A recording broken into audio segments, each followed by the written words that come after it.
What is going on, everybody? It's your observant lineman, Uche Nwaneri. Welcome to the Lineman Life podcast. Week 15 in the NFL, a crazy one, as we all got a little bit more than we expected, or things just went a little bit crazier than they had in the past. I don't know. But welcome to the podcast. Everybody who's in there, make sure you annihilate that like button, nuke it, bombard it, orbital bombard it, whatever you got to do. Hit the like button, share this live stream with your friends. We're going to get into talking about the NFL, and probably the biggest story of week 15 was not that the LA Rams completely blew a turd down their leg at home in a must-win situation where they're in a race for the division with the Seahawks, with the Cardinals.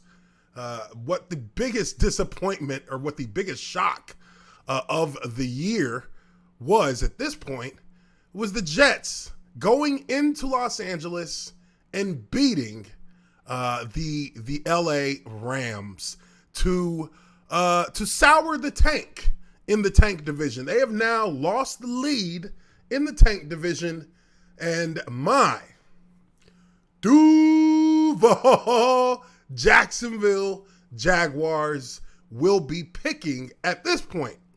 Right now, they are going to have the number one overall pick in the NFL draft. That means that, of course, Trevor Lawrence is going to be on the table and should be the final or the only option for the Jaguars as they get ready for the 2021 NFL draft. I personally believe that there is no way in hell that the Jaguars are going to win any of their remaining games. This is a franchise that understands, or I would hope this is a franchise that understands that their entire future, their entire foreseeable future in Jacksonville is going to depend on this pick. They're going to either pick a player that's going to take this team and begin the process of building a foundation to move forward and try and be successful, try and be competitive, or they're going to pick a player that ends up falling short of expectations. It's either going to be one or the other. They're going to get a quarterback that's going to lead them into the future in success, or it's going to be a failure. If we look back at the history of Jacksonville with quarterbacks since, if I guess in the grander scheme of things, if you want to look at Mark Brunell as the last, I guess, great quarterback, or really the only great quarterback for the Jaguars, there's an argument there. I would personally say that David Garrard was the last good to great quarterback that the Jaguars had, and that's going back, to 2007. 2007 when he took over the reins as a starter and played, I think, until about 2011 as the starter before the Jaguars unceremoniously released him.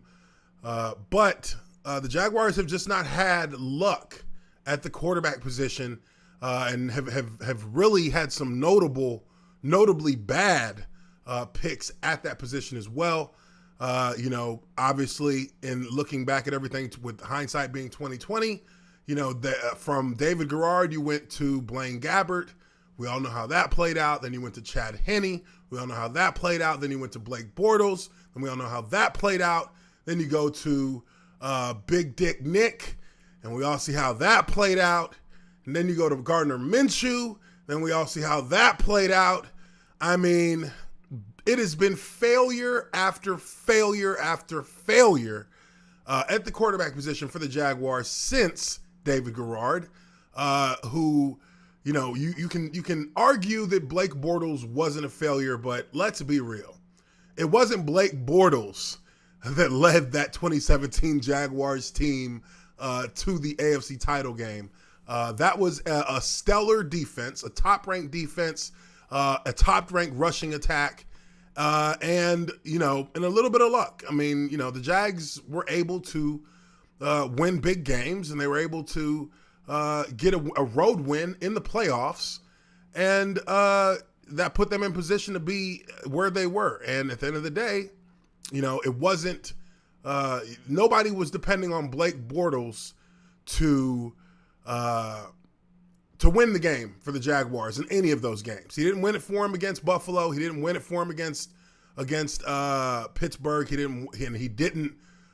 While he didn't necessarily hurt the Jaguars against the Patriots, he didn't make the throws that were needed to be made late in the game to actually seal the victory for Jacksonville to go to the Super Bowl. Now, bring it back to the present.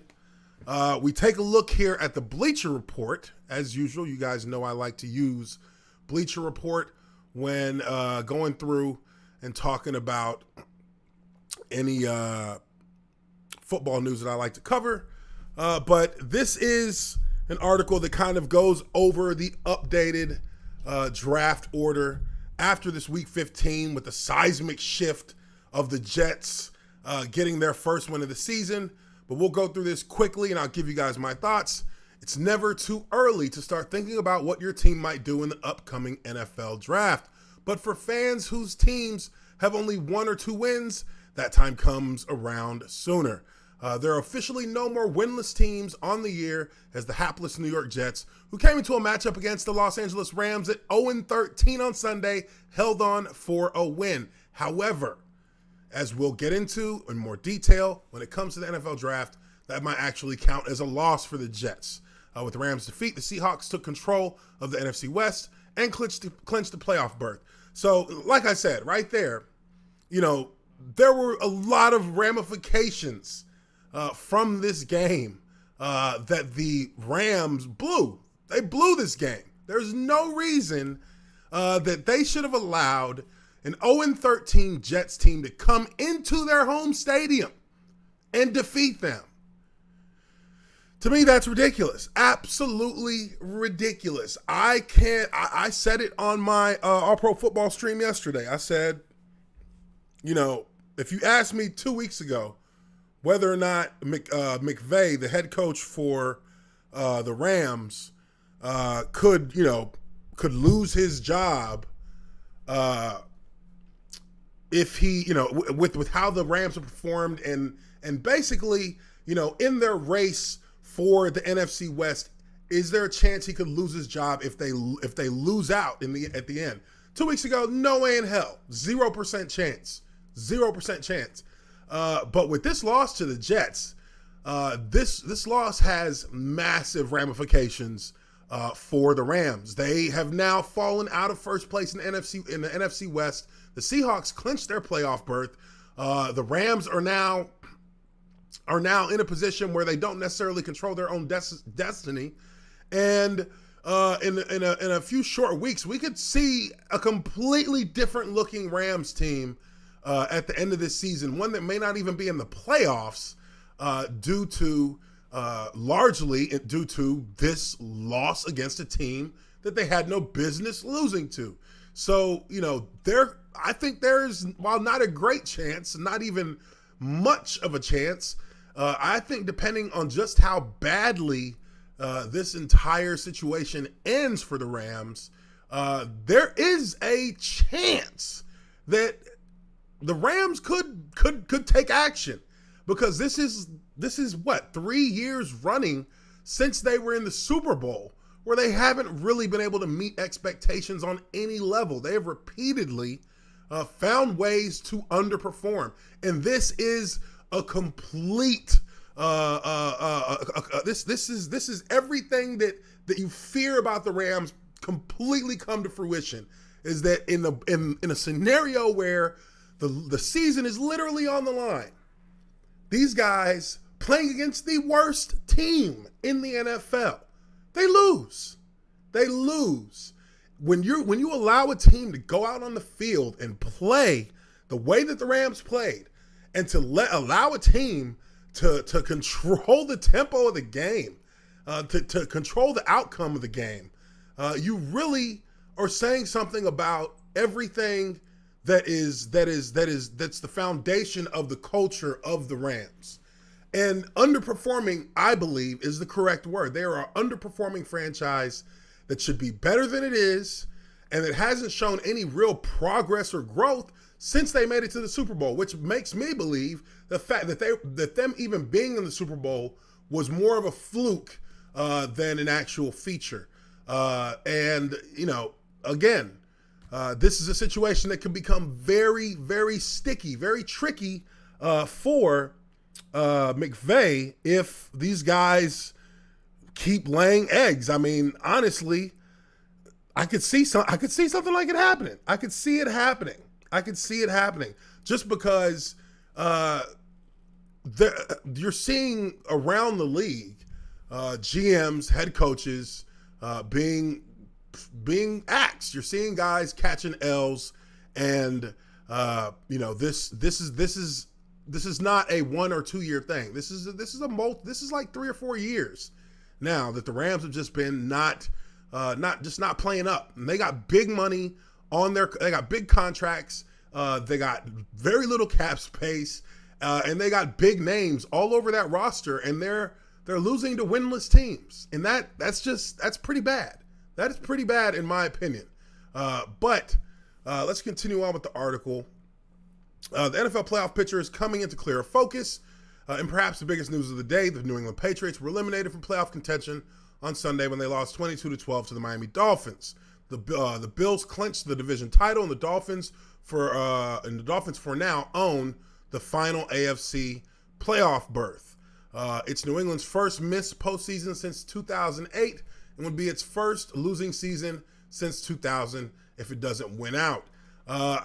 Side note, I don't think it's that surprising that the Patriots aren't going to the playoffs this year. I don't think that people are really shocked at this. You look at how their season has been going, the injuries, the opt-outs, and then just a complete letdown, or maybe just a complete confirmation of the death of Cam Newton's career in his performance this season, just not being really up to snuff in any sense of the word. I mean, the wins were ugly.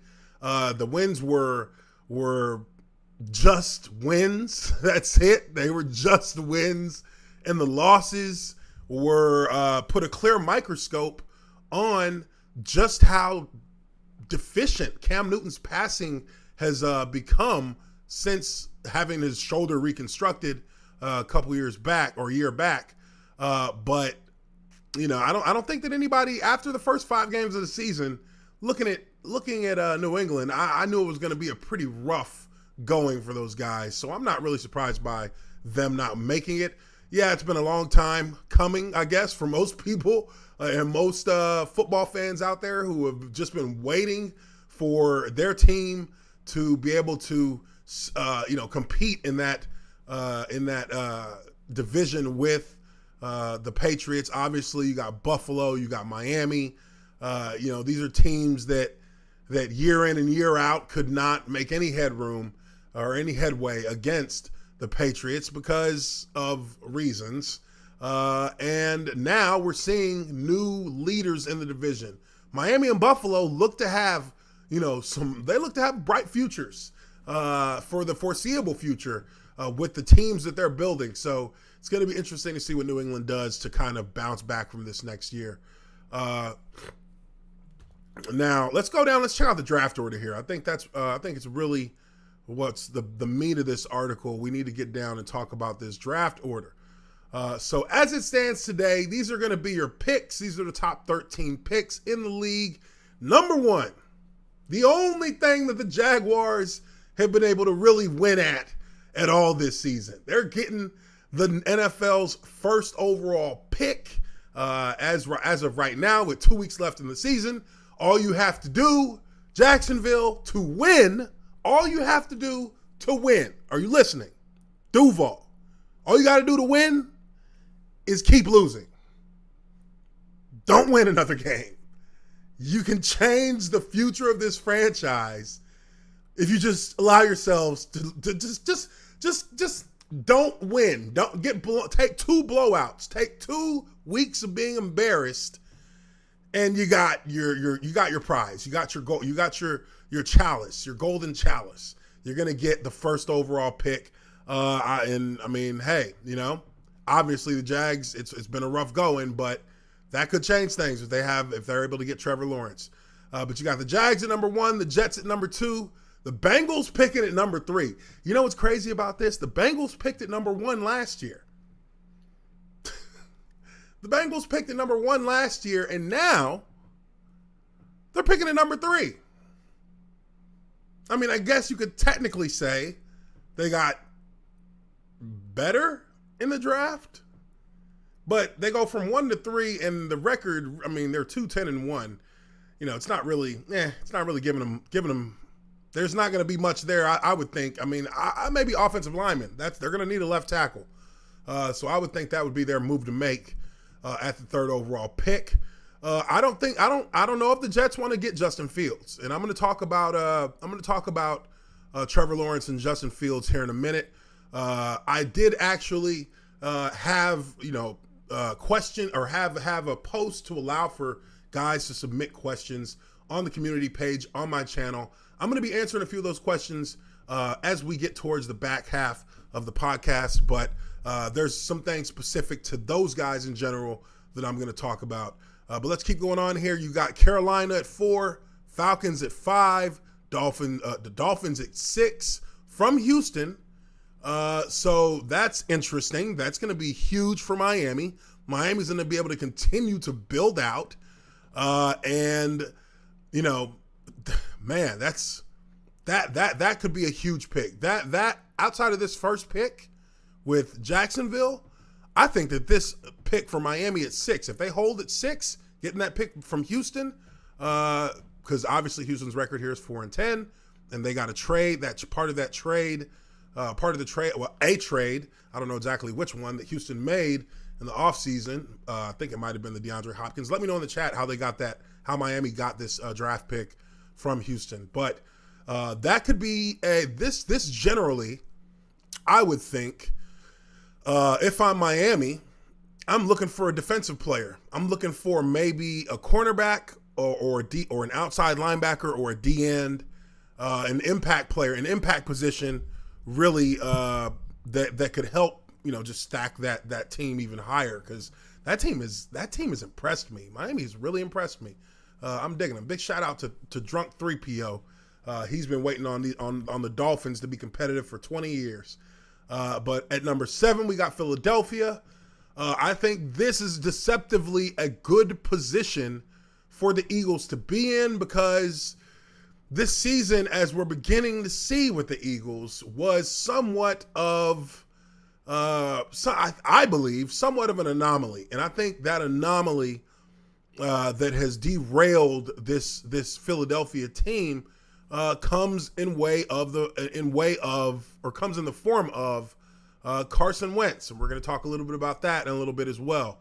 But I think that this could be a great building block position for the Eagles. I don't think they're as bad as their record says. I just think that sometimes when shit goes south during the season, it doesn't even matter how good your players are. Shit's just going south, and you just gotta ride it out. But the Eagles at 7, Cowboys at 8. I'm always skeptical of the Cowboys, mainly because it doesn't seem to matter their talent level, because they do always seem to get high, very, very highly talented players on that roster. It's more about managing those players, managing that franchise, and we know where a lot of the problems with the managing of that franchise lay. Number 9, we got the Chargers, 10 Detroit, 11 San Fran, 12 Denver, 13 New York Giants. I think that out of these 13, like I said, you got Jacksonville, obviously at number 1. That's going to be the biggest building block that they're going to need. That's going to be the biggest foundation that they're going to have to set with the quarterback. Bengals can go a long way to giving themselves a chance and protecting Joe Burrow so that he can recover and bounce back from his injury, they would be best suited with a left tackle.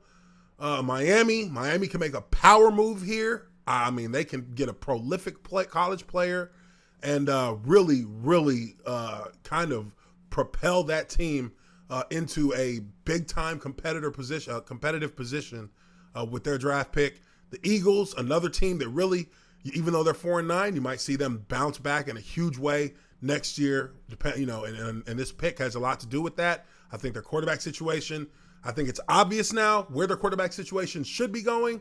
But front offices don't always make the right decisions there.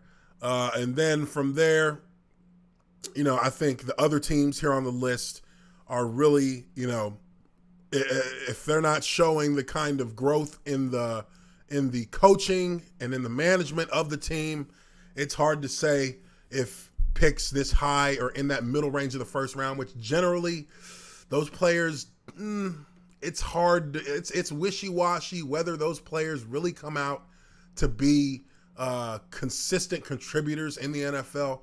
I've always kind of been of the mindset that the top 10 picks are guys who are mostly fleshed out players who what you're going to get if you watch enough film. You'll know where their strengths are, and it's going to be all about how can you manage that player, how can you nurture that player as a rookie and start bringing them along to allow for the best results as they gain experience. But in the top 10, that's where you're most likely to be able to get those kind of players that you can turn into a highly effective player in the league. But then that second half of the first round, a lot of times, in my opinion, a lot of letdowns from that end of the half, that last half of the first round. And I think from there, it's slim pickings into really good players until you get into the third round. I think the third, fourth, and fifth rounds of the draft are where the best players overall will be found. That's where you'll find players who still are raw, who still need to be, who still need to reach or have potential that they can reach. Have just have that kind of raw skill that you can see, and then you begin to polish it and begin to turn it into a true professional. And then you start seeing a lot of those players in the between third and fifth round.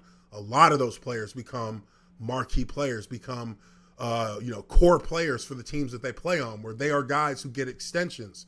There are guys who are in that same or with that same franchise for multiple years on end.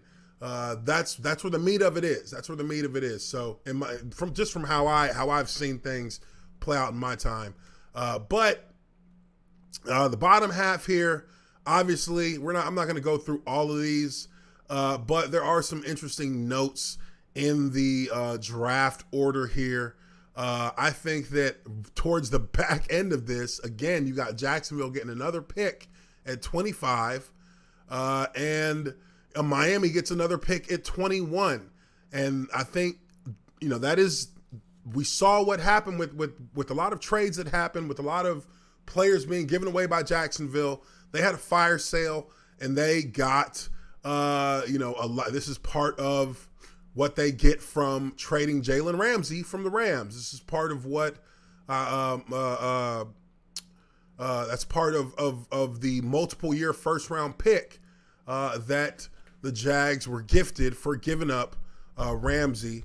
And I just think when you have multiple picks in a round, that's a big advantage for getting you the opportunity to kind of put your team in the right spot, so that or at least give yourself enough chances at picking players so that you have really can create a nucleus for your team with a couple of top tiered players. But that's the draft order for the NFL draft in 2021. The Jets, obviously, it's not it's kind of like the worst of both worlds for the Jets in that they can't get the first pick, and they only got one win. So it's not like they're actually playing for something this year. But moving into the playoffs, let's take a look at what the playoff scenarios are looking like coming out of Week 15. It's kind of crazy because, we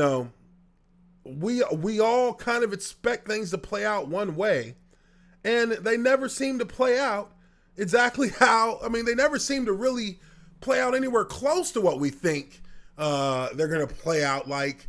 And teams that you never expect to win games and throw a wrench into the entire playoff picture. But this, again, an article from Bleacher Report, just going over the playoff scenarios here. It says, with 33 games remaining in the 2020 NFL regular season, 21 teams remain alive for 14 playoff spots. Some of those teams, namely the Cowboys, Raiders, Vikings, and Eagles, are extremely long shots. Others, namely Buffalo, Cleveland, Green Bay, Kansas City, New Orleans, Pittsburgh, and Tampa, are pretty much locked into their spots. But there remains a lot up in the air, especially if you're competing in a tight divisional race. Tennessee and Indianapolis, for example. The Rams and the Seahawks is another example. Or a fierce wild card battle like Miami or Baltimore or Arizona and Chicago. These are teams that are really, they have to win out.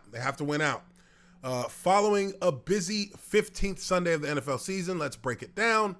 The AFC number 5, you got Cleveland. Sunday night football victory over the Giants keeps the Browns in top wildcard spot because they beat the Colts head-to-head back in Week 5. There's just a win back of the first-place Steelers in the AFC North, but the tiebreaker scenario makes them a long shot into the division. Still, they're looking good they're looking good with the 1-13 New York Jets on deck before finale at home against the Steelers. 1-1 finish should do the trick for a team that has lost just once since Week 8, but the Browns will still need help to clinch in Week 16. Cleveland, there's like a part of me that is always going to be like, I don't believe it. There's always a part of me that just feels like we're being tricked. This is all a facade, and soon the curtain will be pulled back on this entire Cleveland Browns winning thing that we are talking about here today. But for right now, I mean, I can't ignore the reality of the situation. They're 10-4 and they're playing good ball. And a lot of that has to do with Baker Mayfield. I think a lot of that also has to do with OBJ not being there. I think that allows for Baker Mayfield to really just play the game, because outside of OBJ, there's no other there's no other kind of personality per se on their offense that requires attention. OBJ requires attention. That's why he's not in New York. That's why he was sent to Cleveland. He requires attention, and that kind of muddled things up, I think, for Cleveland whenever he was out there. Yes, he's prolific. Yes, he balls out. But there's another side to the coin, as there is with everything. And the negative side of that is that you're dealing with a diva. You're dealing with somebody who a lot of times is seen as a ticking time bomb when he doesn't receive the attention he believes he should receive. So I think that allowed him being hurt, unfortunately, for OBJ, allowed Baker Mayfield to play the game without that thought of needing to get OBJ the ball in the back of his mind. I don't care what he says. I've seen it happen with quarterbacks, and they can try and deny it if they want. When that receiver starts snapping about not getting the ball, and he's the kind of receiver that OBJ is, and he's the kind of personality that OBJ is, that affects the quarterback. That affects how the quarterback chooses who he wants to throw the ball to. And sometimes that can affect his ability to play efficiently. And I think that with OBJ not really being in the picture, that gives Baker Mayfield the ability to just play ball, and we're seeing him play his best ball of his career, which is good. So kudos to them, I guess.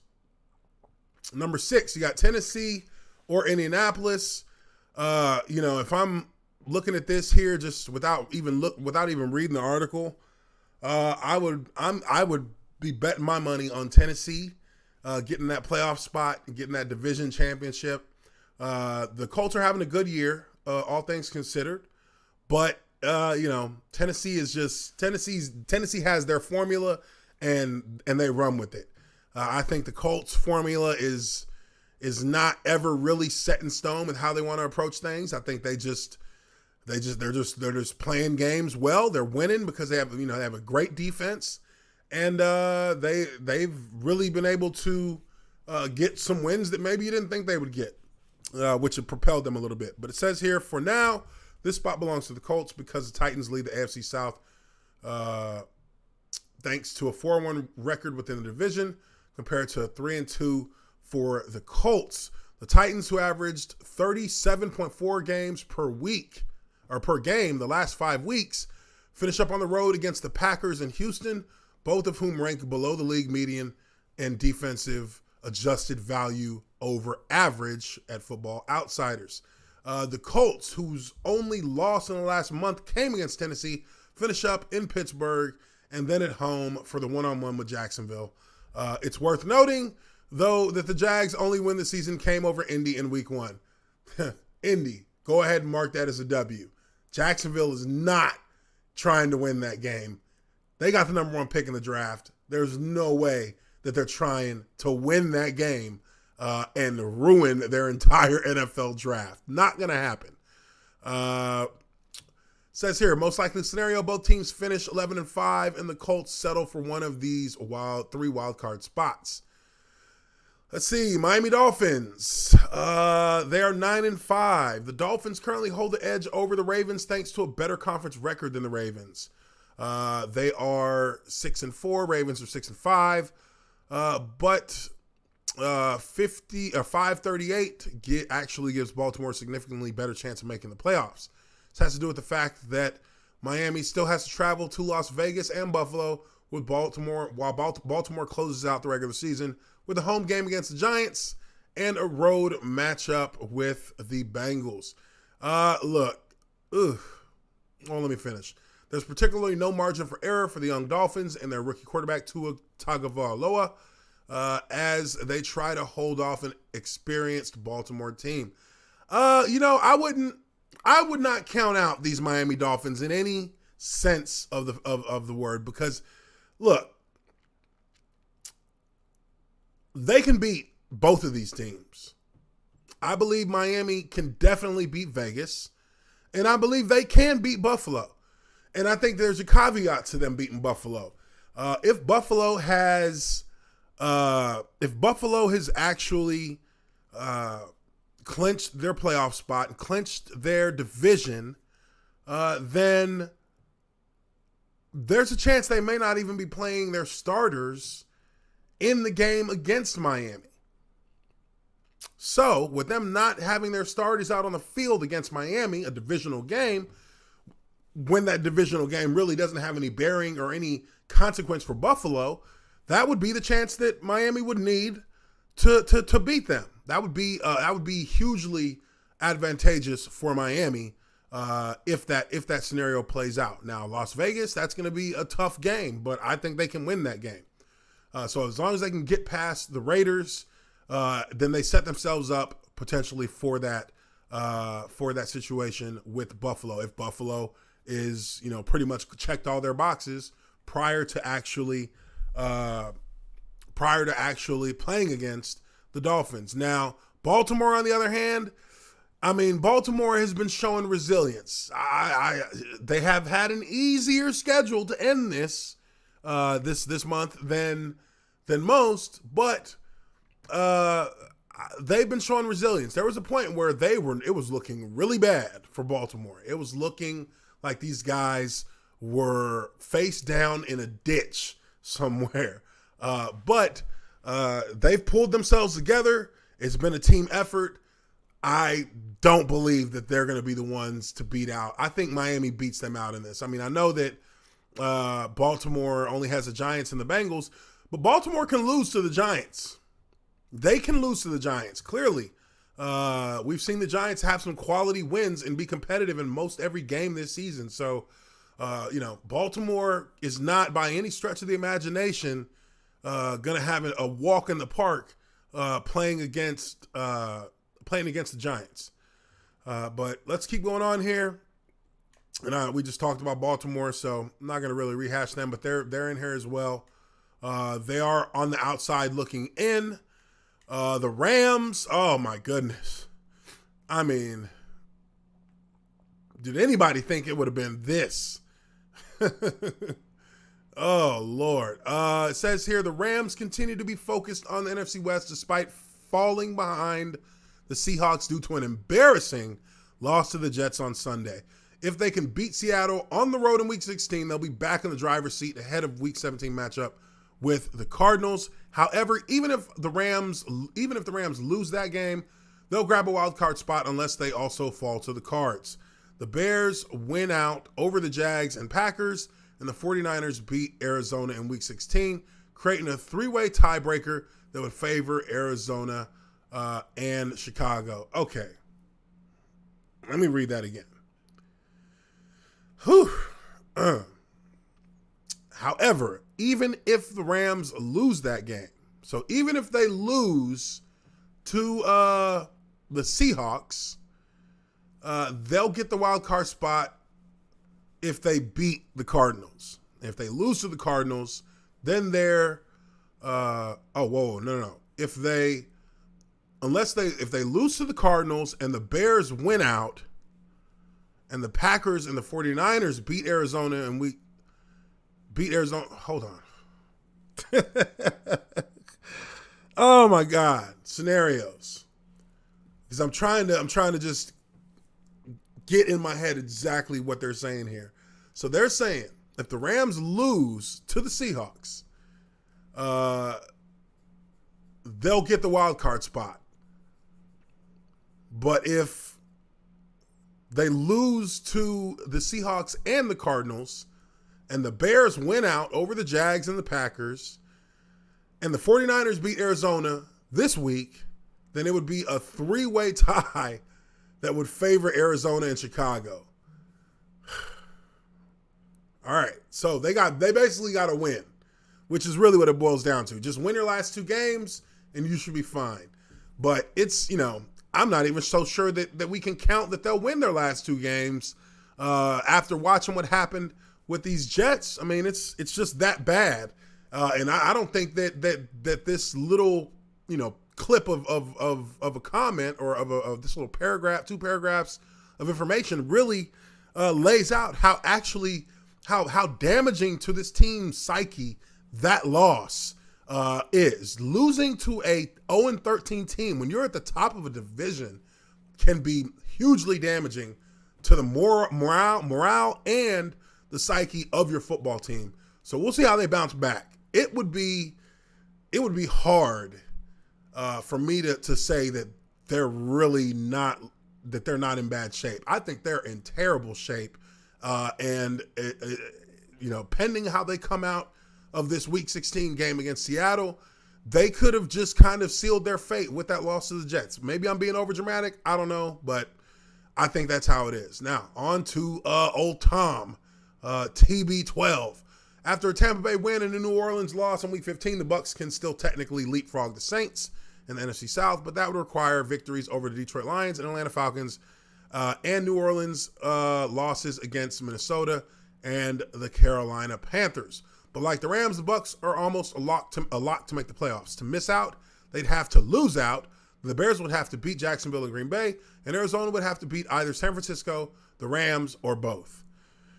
I've seen worse happen. Los Angeles has the head-to-head tiebreaker edge over Tampa thanks to a Week 11 victory. But if the Rams and Bucs both win out, LA would be out of the picture as the NFC West champ, and Tampa Bay would wind up in the number 5 seed ahead of the Seahawks. I mean, Tampa Bay basically, what it boils down to is it's just went out. The Saints are giving you everything you need. The Saints, man, that's another team that's the whole script is flipped for them as well. But Tampa Bay is in a solid position. I still only think that I think they're going to get knocked out first round. Let's see here. Arizona says the Cardinals have rebounded from a rough stretch with back-to-back wins over NFC East opponents to secure a 70% chance of making the playoffs. One more win combined with one more Chicago loss gets the job done, and they'll be favored to beat San Francisco in Week 16, while the Bears still have to deal with Green Bay in Week 17. But they can't mess around because they have to play the Rams on the road in Week 17, and the Bears play 1-13 Jacksonville. Bears are on the outside looking in at 7-7. Says they've recovered from a 6-game losing streak. Holy shit! In order to remain alive, but they'll need help. At the very least, they'll likely have to win 2 more games to finish the season on a 4-game winning streak, which would require a Week 17 victory over the Packers, following a likely win next Sunday in Jacksonville. Yeah, see, everybody kind of knows. Jacksonville is checked out. They got that number 1 pick. It's a done deal. You're going to beat us. Doesn't matter. You can score 3 points. We're not going to score any. You can only score 2 points with a safety. We're not going to score any. We're not even going to kick the field goal. We're going for it on 4th and 15 at the 35-yard line. We're going for it. That's how Jacksonville is going to handle these last 2 weeks of the season. But even if that happens, they'd need the Cardinals to lose once more or Tampa Bay to lose out against Detroit and Atlanta. They can also sneak in with a 1-1 finish if the Cards lose to both the Niners and the Rams. The Vikings, who lost to the Bears on Sunday, fall to 6-8. Also remain alive, but would need a minor miracle that require wins over New Orleans and Detroit, both on the road. Arizona loses to San Francisco and the Rams, and no more than one more win for Chicago. All right, that is those are the playoff scenarios. Those are the playoff scenarios. Now they got predictions here. I think we kind of know how this is all going to play out. Chiefs are definitely going to be number 1. We'll see how everything else goes though. But let's move on here. Wanted to look at some of the questions that you guys in the audience have been asking for, or have been asking or want to ask me about what's going on in the NFL and how the playoff scenarios are going to play out, how the draft scenarios are going to play out. Whatever you guys want to ask me, I'm going to start devoting a little bit of time towards the end of the podcast to kind of go over some of you guys' questions. So let's take a look here. And first question comes from Lou Saris. And he asks, as an Eagles fan, I would love to hear your opinion on the Hurts-Wentz situation as of today, and if you have seen a situation like this at QB in your career before. So what he is speaking about, and as I'm sure most of you know, is Jalen Hurts he's QB1 right now for the Eagles. Now, obviously, this kind of sets up the stage for a quarterback controversy. You're looking at Jalen Hurts, the Oklahoma quarterback, rookie quarterback, top pick, who is in the last 2 games really shown some real talent at the position. He's done a lot, not only throwing the ball, but also running the ball. And he came in relief of Carson Wentz, who has been the franchise quarterback for this Philadelphia Eagles team, dating back to the year they won the Super Bowl, and even before that. I think that was his second year. I believe it was his second year that they went to the Super Bowl and won that Super Bowl with Big Dick Nick. if I'm being 100% honest here, I mean, I've obviously I've seen QB controversies in my time, in my career. Byron Leftwich and David Garrard. David Garrard ended up winning out, and the Jaguars, we ended up going a couple rounds deep into the playoffs that year because of that decision. We had a very well balanced offense. We had a very well poised quarterback in David Garrard, who made plays for us all season. He managed the game. He made big throws when he had to. He made big runs when he had to. I mean, most people will remember probably one of the most famous plays of his career was the fourth down quarterback draw against the Pittsburgh Steelers in the wild card game against the Steelers late in the game. That was my rookie year.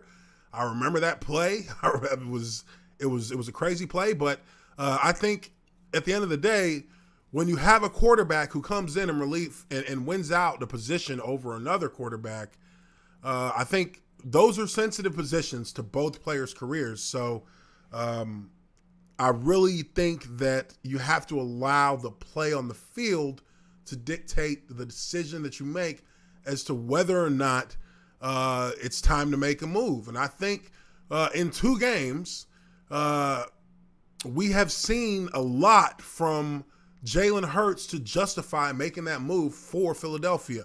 I don't see why they wouldn't make that decision at this point when you can tell that there's obviously an energy that's changed about your team once you gave Jalen Hurts the go to be QB1. Now, we take a look at his stats from the last game, and he was 24 for 44, 401 total yards with 4 touchdowns.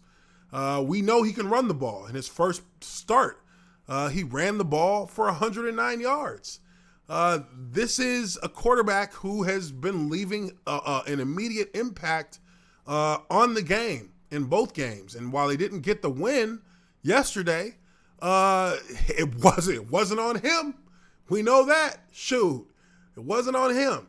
So I think, if the Eagles front office is being real with themselves, you got to know that this is the move. This is the move we got to make. Jalen Hurts, it looks like, is going to be the quarterback moving forward for the Eagles. And I think that that's the right decision for them in doing that. So thanks for that question, Lou Saris. Now, there's another question here that I wanted to look at. Where is it? Let's see.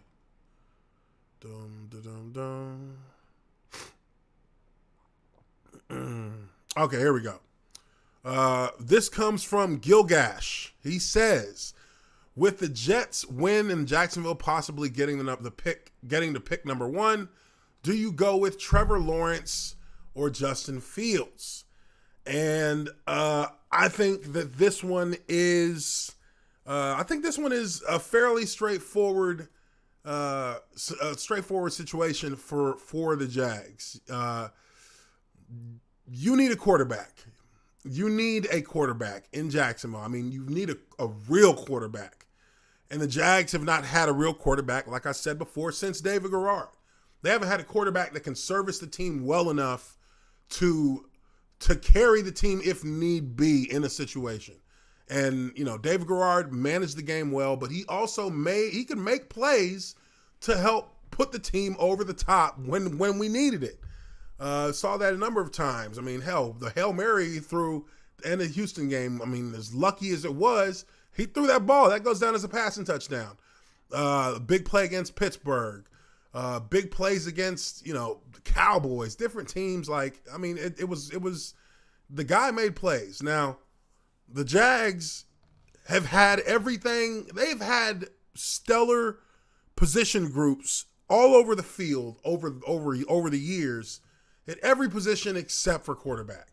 And when you look at what the situation is, and this is coming from Bleacher Report, this is off Twitter, you can look at some of the things that they have in terms of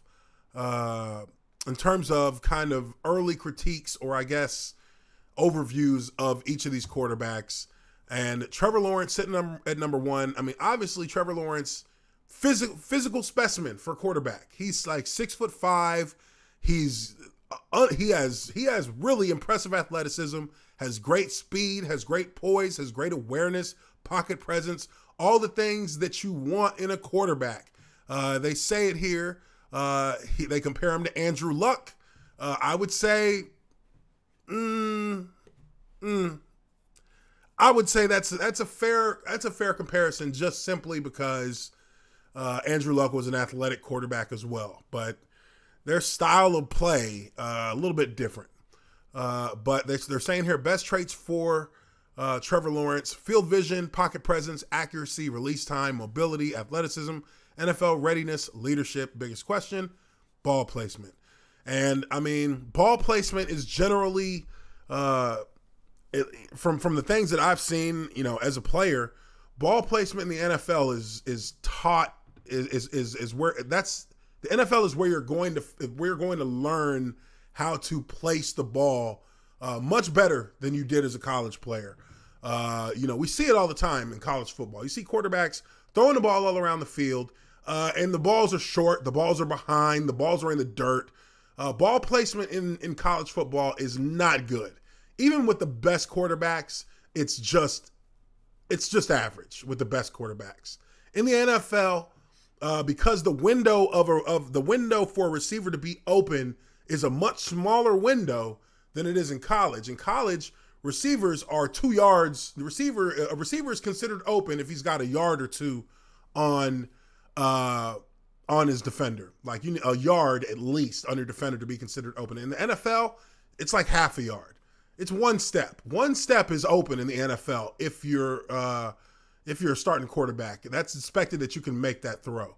But Trevor Lawrence will learn in the NFL how to make those throws where you're putting the ball in specific spots, depending on the situations that you're in at quarterback, whether it's crossing routes, whether it's 7 routes, whether it's 9 routes. You put the ball in specific spots, and you'll be taught how to do that with accuracy and with consistency when you get up to that level. So that is kind of the overview on him. Now let's look at Justin Fields. Justin Fields, to me, and unpopular opinion, I guess, but Justin Fields is going to be another Dwayne Haskins, in my opinion. He has Dwayne Haskins Jr. written all over him to me, and I'm just like, nah. If you are the Jaguars, I don't even think it's a head scratcher in any sense. I think that it's Trevor Lawrence, point blank, period. But let's take a look at Justin Fields and what they say about his ability as a quarterback.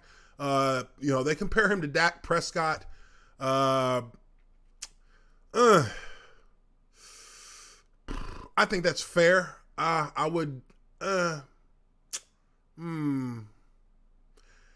Dak Prescott's way more accurate than him. I mean, obviously Dak Prescott's a professional quarterback. We expect that. But I think that even for Dak Prescott coming out from college and being a quarterback who ended up being the quarterback in his rookie year, getting to the playoffs with the Cowboys, he was still a far more athletic thrower or far more prolific passer than what I've seen from Justin Fields. But obviously they say here his best traits: athleticism, underneath accuracy, toughness, and field vision. Biggest questions: accuracy on the outside of the hashes and his arm strength. And yeah, those are huge questions. Those are huge questions. And I think if you have those as questions about a quarterback, he's not your quarterback. He's not your quarterback. Arm strength. Okay. You can't, I don't know necessarily where his arm strength lays. That's a hard thing to really calculate for me, as I don't watch Ohio State play on a weekly basis. But if your accuracy outside the hashes is being questioned, then that means you have a real accuracy problem. That means you have a real accuracy problem, and a lot of passes as an NFL quarterback that are outside of the hashes have to be passes that are on the money.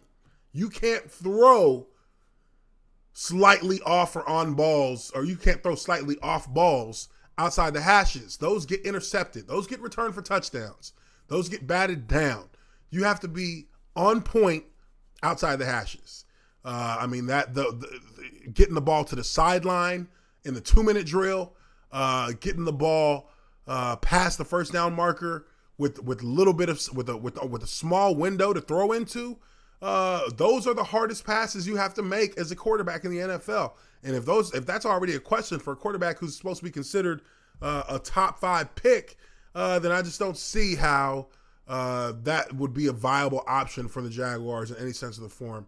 But there's also other quarterbacks that are on this as well. Trey Lance, North Dakota State. I feel, hey, why not give these guys a little exposure, show some of what they do, even though, largely the attention has been on Trevor Lawrence this year in football. There are other quarterbacks who could potentially have just as much upside, if not more, than Trevor Lawrence if you're willing to dig into some of the information behind him. But Trey Lance from North Dakota State, he's compared to Lamar Jackson. It says best traits are speed, running ability, deep arm strength, big play mentality, 0 interceptions in 2019. It is North Dakota State, but that's still an impressive feat. No interceptions at all in 2019. They say he has a big play mentality, so this guy obviously has confidence in his arm. I think that plays into the arm strength being an advantage for him. He can get that ball down the field, and he believes he can put it on the money down the field. I think that's a quarterback that you want to keep your eye on if you're scouting players and looking for somebody who could potentially be a diamond in the rough.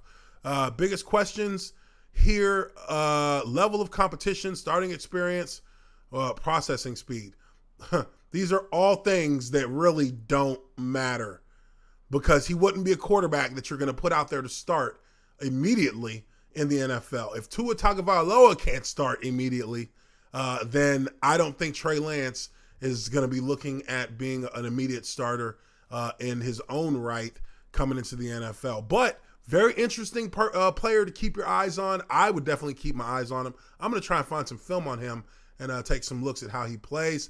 And then we got another one here who's a much more well-known player in college football, although he's not at the level. He doesn't have the level of fervor around him that you have with Trevor Lawrence and Justin Fields. But Zach Wilson from BYU, they compare him to Kyler Murray.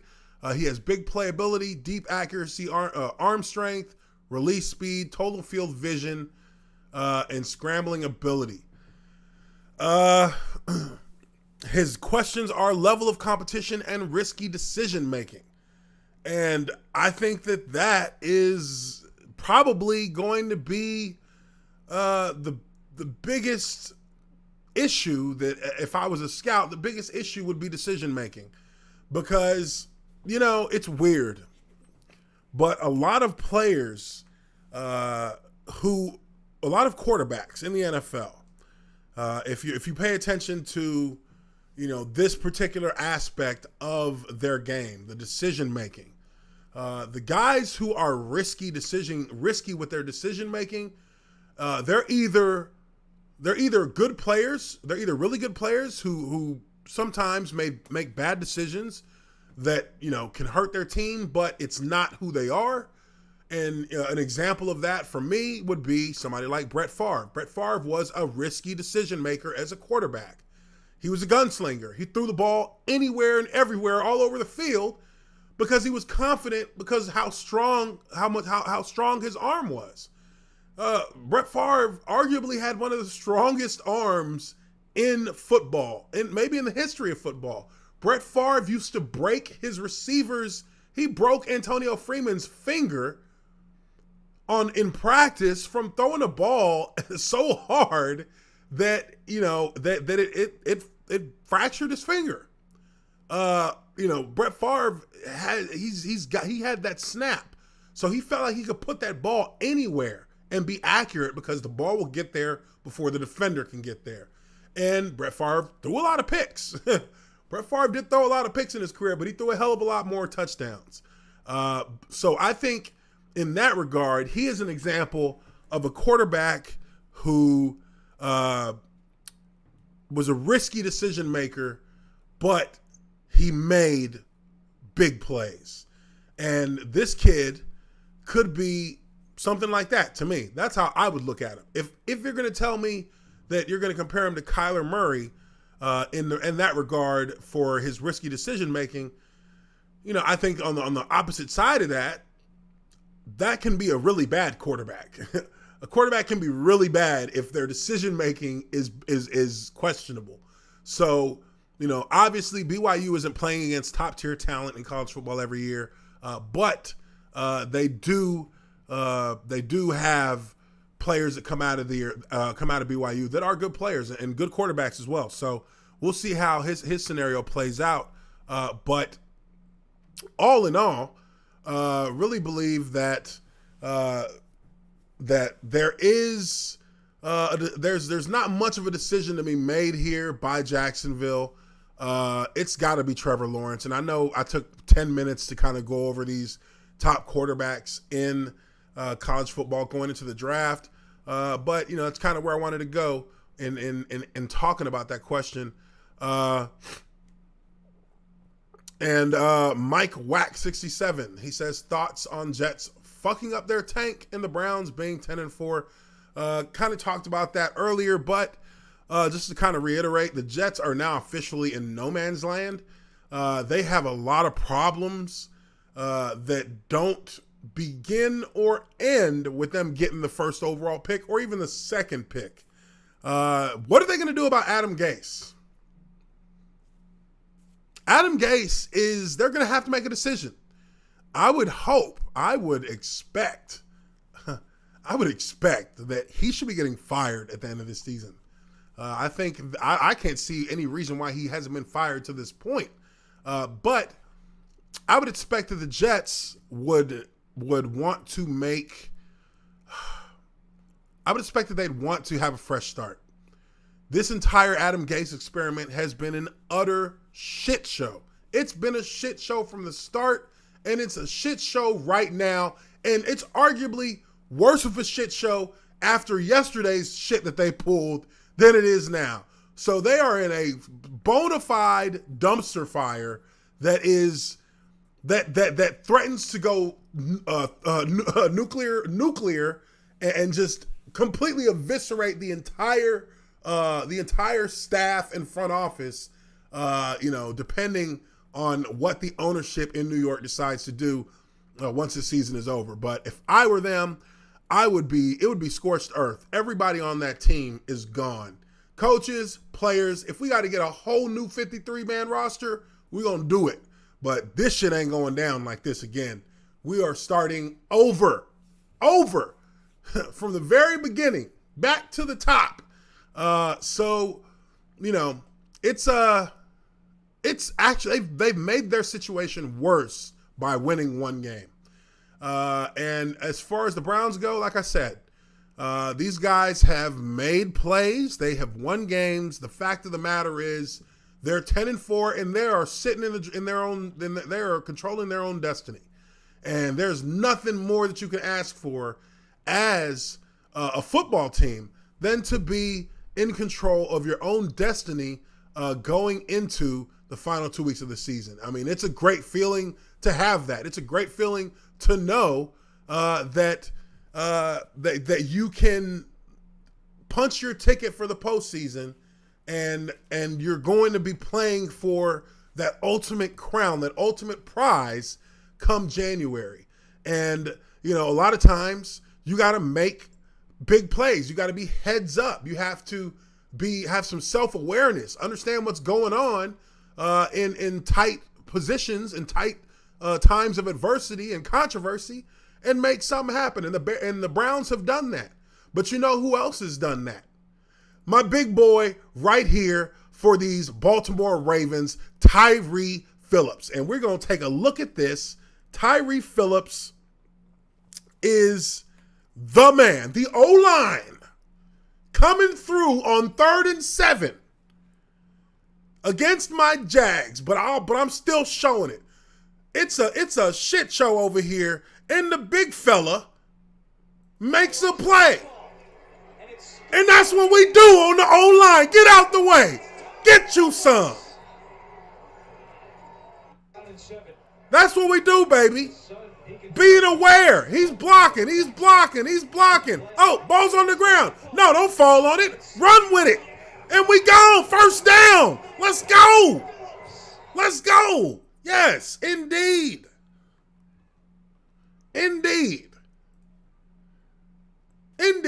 So, with all of that being said, I appreciate everybody for being here. That is it for the Lineman Life podcast. Make sure you are smashing and dashing on that like button on your way out the door.